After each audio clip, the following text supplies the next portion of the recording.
Daniel Coronel, que se ha ocupado del tema de Uribe, de todas las denuncias en su contra desde hace muchísimo tiempo, desde su primer mandato. ¿Cree ahora usted ya en la justicia colombiana, Daniel? Buenos días, Darío, qué gusto saludarlo. No, yo creo en la justicia. Obviamente estamos llenos de ejemplos de impunidad, muchas publicaciones periodísticas que documentan fuertemente la responsabilidad de unas personas no terminan prosperando en nada. Entonces, pues tampoco eso me atormenta. No creo que la labor del periodismo sea hacer justicia, ni que el periodismo sea una rama auxiliar de la justicia. Nosotros solamente estamos para investigar y contar las cosas para que la gente las sepa. Si la justicia actúa, pues muy bueno, y si no actúa, pues no nos debe causar frustración, porque pues el deber nuestro es otro. Daniel, en sus columnas usted viene comentando cómo eventualmente se tocó a estos testigos, cómo se hizo acercamientos con ellos. ¿Usted quisiera resumirnos en qué consistieron esos acercamientos? Sí, señor, Hernando, el 16 de febrero la Corte tomó una decisión ordenando compulsar copias para investigar a Álvaro Uribe por manipulación de testigos. La misma determinación de la Corte establecía un plazo de 5 días desde el momento de la notificación para que Uribe y su abogado presentaran un recurso. En ese momento empezó una enorme presión sobre el testigo Juan Guillermo Monsalve Pineda, que vino a través de varias vías. Una de esas vías fue un abogado que se llama Diego Cadena, es un abogado de narcotraficantes como Don Mario, como Diego Rastrojo, como Don Diego. Ha sido también tramitador de cartas de narcotraficantes convenientes a políticos, como cartas de Gordolindo, por ejemplo, y de otros narcotraficantes. Este señor, aparentemente, o según me lo dijo él mismo, fue contratado por Uribe para visitar cárceles buscando testimonios a su favor. Una de las cárceles que visitó fue la Picota, buscando que Juan Guillermo Monsalve cambiara el sentido de su declaración. La aproximación que hizo tanto a Monsalve como a su esposa fueron grabadas, hay pruebas de eso, y simultáneamente otro sujeto que se llama Carlos López y es conocido con el alias de Caliche y el Llanero, estaba hablando con el entonces representante de la Cámara y ahora senador recién posesionado Álvaro Hernán Prada, también para presionar a Juan Guillermo Monsalve, de lo cual hay también grabaciones, mensajes de texto, todo esto se ha publicado. Como si fuera poco, pues digamos, el fastidio del expresidente Álvaro Uribe porque estas pruebas se estaban conociendo, lo llevó a contratar a un abogado en Estados Unidos para que me ordenara, a través de una acción de cese y desistimiento, que no publicara más columnas que contuvieran declaraciones sobre Uribe, lo cual pues hace parte de la columna de la semana pasada, y en esto es en lo que vamos, básicamente. La Corte Suprema de Justicia decidió ayer llamarlo indagatoria por 2 de los delitos, por fraude procesal y manipulación de testigos, y vamos a ver en qué evoluciona esta situación. Vi también en su columna que otro prestigioso abogado como Jaime Lombana también estuvo involucrado en esos contactos.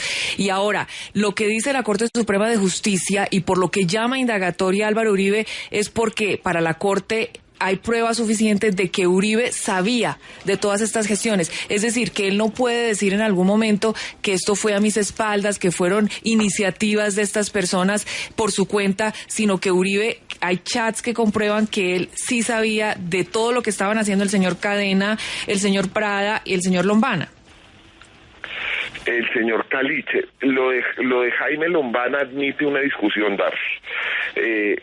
A ver, Jaime Lombana fue a la cárcel Picota uno de los días en que fue Diego Cadena, coincide, hay grabaciones de video de las cámaras de seguridad entrando.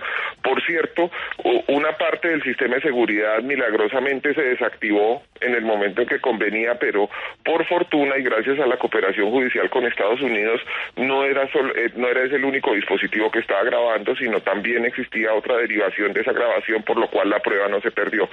Pero el doctor Lombana lo que dice es que fue acompañando a su actual suegra, que además es familiar de un señor que se llama Enrique Pardo Hash, que está condenado a 29 años de cárcel por el secuestro del suegro del expresidente Pastrana. Lombana dice que Pardo Hash me dijo a mí, trató de ponerle el tema y que él no se lo dejó poner, y él dijo que él no era abogado de Uribe para esos asuntos. Unos días después que coincidí con Lombana y Uribe en una diligencia de conciliación de la Corte, me dijo que desde ese momento él ya se estaba involucrando en el manejo de ese caso judicial, pero lo que quiero decir es que es distinta la situación del abogado Cadena, del abogado Diego Cadena, de la del abogado Jaime Lombana, y que la Corte, la Justicia, la Fiscalía establecerá cuál es la responsabilidad real de cada uno, pero me parece que las pruebas que se han hecho evidentes sobre Cadena no existen en la misma dimensión y con el mismo peso sobre Lombana. Daniel, José Luis Barceló, el presidente de la Corte, dice en un comunicado de prensa que él ha pedido protección para la familia del testigo Juan Guillermo Monsalve. ¿Sabe usted si sí se le está prestando de manera suficiente? No, señor Darío, yo lo ignoro, me parece que es vital porque pues a este señor han tratado de asesinarlo 2 veces, una a puñaladas en la cárcel de Cómbita y otra aparentemente a través de un veneno que no se consigue en Colombia, que no circula comercialmente en Colombia, en la cárcel Modelo. Entonces pues son evidentes que existen unas amenazas muy fuertes contra él y contra su familia, y es del todo necesario que la justicia actúe para protegerlo. Daniel, ¿existe algún nexo causal que usted haya visto en sus investigaciones frente a estos casos de manipulación de testigos y lo que hace específicamente las investigaciones, indagaciones y juzgamiento que actualmente hace la jurisdicción en contra de Santiago Uribe Vélez? A ver, lo que pasa es que hay 2 etapas o casi 3 de estos hechos, Hernando. Esto último, por lo cual la Corte está llamando indagatoria al expresidente Uribe, según entiendo, a partir de la lectura del comunicado, se refiere a hechos posteriores al 16 de febrero de este año, es decir, la manipulación o la presión eventual que sufrió el testigo y su familia por cuenta de la necesidad del expresidente Uribe y de sus abogados de entregar un recurso en una fecha determinada. Antes de eso, en la compulsa de copias de la Corte Suprema de Justicia hay evidencia también de que el testigo y su padre y sus hermanos recibieron presiones a través de un presunto conformador de grupos paramilitares, el señor Juan Guillermo Villegas Uribe, quien se reunió con el expresidente Uribe y tuvo conversaciones con el expresidente Uribe, conversaciones entre otras en donde el expresidente le advierte que están siendo grabados y se refiere en términos muy desobligantes a la justicia. No quiero repetirlos, no soy el dado a repetirlos, pero esa grabación ustedes mismos la han publicado y es parte pues de otro proceso, pero todo nace porque Juan Guillermo Monsalve es el hijo del mayordomo de la Hacienda Guacharacas y dice que tanto Santiago Uribe Vélez como Álvaro Uribe Vélez participaron en la conformación del Grupo Metro de las Autodefensas y en la orden de ejecutar varios homicidios que tuvieron escenario en esa Hacienda Guacharacas de tan triste recordación.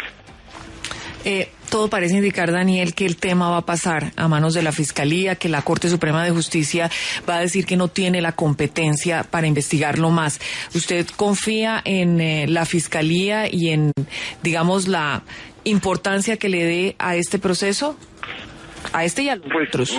Básicamente, Darcy, yo no sé si eso es así, porque los argumentos que estoy oyendo no me parecen muy convincentes, que lo que pasa es que son acciones que no tienen que ver con su labor de congresista, entonces que podrían pasar a la Fiscalía. Me parece que, por ejemplo, cuando el senador sucreño Álvaro García ordenó la masacre de Macayepo, tampoco era en cumplimiento de sus funciones de congresista y fue condenado por la Corte Suprema por ese homicidio múltiple. Que cuando Mario Uribe se le comprobaron vínculos con paramilitares, renunció a su fuero y después la Corte volvió a abocar su caso, no era por cosas que tuvieran que ver con sus acciones como congresista, sino por sus alianzas con grupos paramilitares. En fin, sobre eso hay antecedentes y habrá discusiones que deben darse en el terreno jurídico, en el cual pues yo no soy doctor ni pretendo opinar. Lo que yo digo es que independientemente de que la justicia actúe o no, investigue o no, los periodistas estamos en el deber de buscar esas pruebas y de hacerlas públicas, porque ese es nuestro trabajo. Nuestro trabajo no es subordinado a la rama judicial y a las acciones que tome la rama judicial, sino nosotros tenemos una responsabilidad social con la gente, con los ciudadanos, y tenemos que dedicarnos con toda consagración a que eso se cumpla. Daniel, ¿considera usted que los medios de comunicación de Colombia en general hemos contribuido precisamente a denunciar cosas que de otra forma hubieran permanecido ocultas o por allá en el archivo y un juzgado? Algunas sí y otras no, Darío. Me parece que aunque el saldo es bueno en algunos aspectos, yo creo que hemos tenido una larga y perniciosa connivencia con el poder que ha llevado a que se oculten los crímenes de los poderosos. Y es muy importante que el periodismo tenga sentido y conciencia de lo que debe ser su papel de ahora en adelante, porque nadie, por poderoso que sea, puede estar por encima de la ley. En ese orden de ideas, usted es partidario de que Colombia entre a debatir en forma si debe seguir existiendo la figura de los aforados. Sí, es interesante porque se suponía que era una doble garantía, una garantía para los aforados de que iban a tener la justicia más calificada, porque eran las altas cortes las destinadas a procesarlos, y por otro lado también una garantía para la sociedad de que esto no iba a estar sujeto a los tráficos de influencia y a las posibilidades que tiene un poderoso de meter base en las decisiones que se tomen.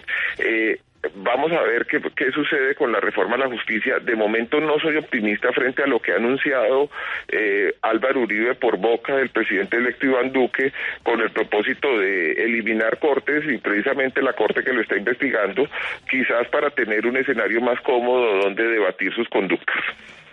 Daniel, yo lo conozco a usted, y usted normalmente antes de una columna ya tiene pisada la otra. ¿Tiene más revelaciones sobre este caso para su próxima o sus próximas columnas? Sí, señor. O sea que en la próxima columna de este sábado o domingo, cuarto capítulo, quinto o sexto. No necesariamente en la próxima. Quizás en la próxima, quizás en otra que siga. Darío, yo tengo un deber que cumplir. Para mí sería mucho más fácil la vida si no me metiera en estos temas. Yo podría vivir con mucha más comodidad y tranquilidad sin esto, pero siempre he pensado que mi deber está por encima de mi comodidad. ¿Se ha sentido intimidado?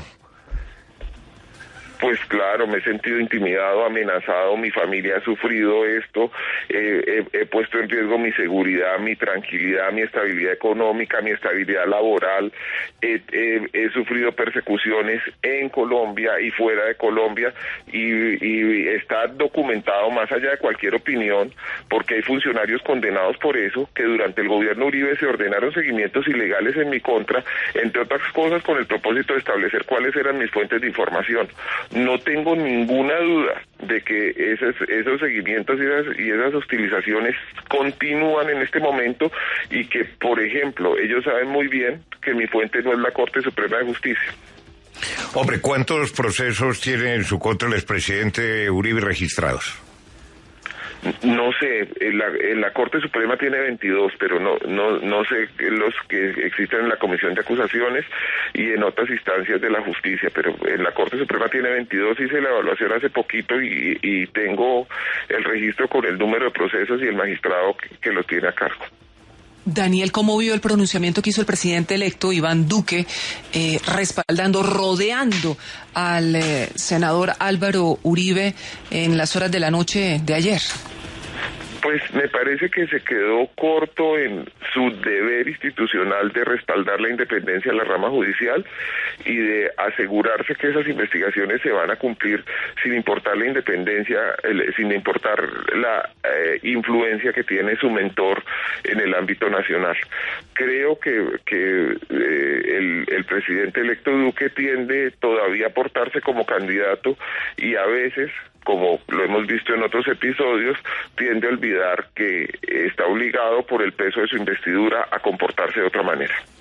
Daniel, ¿cómo no preguntarle a usted por un hecho también de alto impacto nacional y de actual coyuntura y tiene que ver con los falsos positivos, investigación que ya emprendió la JEP? ¿En qué cree usted que va a terminar eso?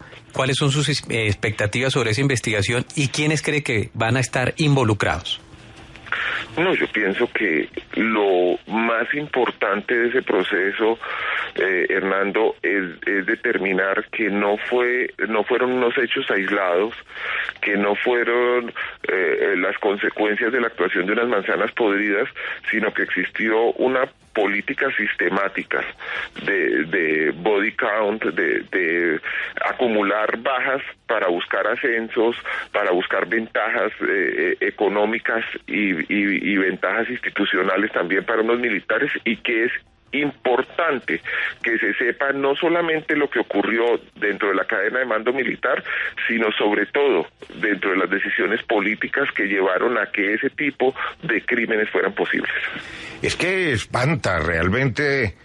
Yo me sobrecojo cuando leo la cifra de la propia JEP en boca de la presidenta de la sala respectiva, la doctora Lemaitre, que entrevistamos ayer en Caracol, y ella dice, aquí tenemos documentados, enviados por la Fiscalía, más de 2.466 ejecuciones extrajudiciales, pero las investigaciones continúan y la Fiscalía sigue mandando. Fuentes que me merecen todo crédito me indican que pueden ser entre 3.500 y 5.000 ejecuciones extrajudiciales. Esto es algo que no puede quedar así, pues, como simplemente algo demasiado vergonzoso para nuestro país y para nuestras instituciones, Daniel. Sí, es solo para tener un orden de magnitud, es prácticamente el 40% más de los asesinatos selectivos que ejecutó la dictadura chilena durante todos los años que estuvo dirigiendo el país. Pues Daniel, muchísimas gracias a usted como periodista, como columnista. Es extraordinario su valor civil, su coraje, su capacidad de investigar. Por algo en este momento y desde hace rato es también el director de los servicios informativos de la cadena Univisión. Un feliz día, Daniel Coronel. Mil gracias, Darío, y mil gracias a todos.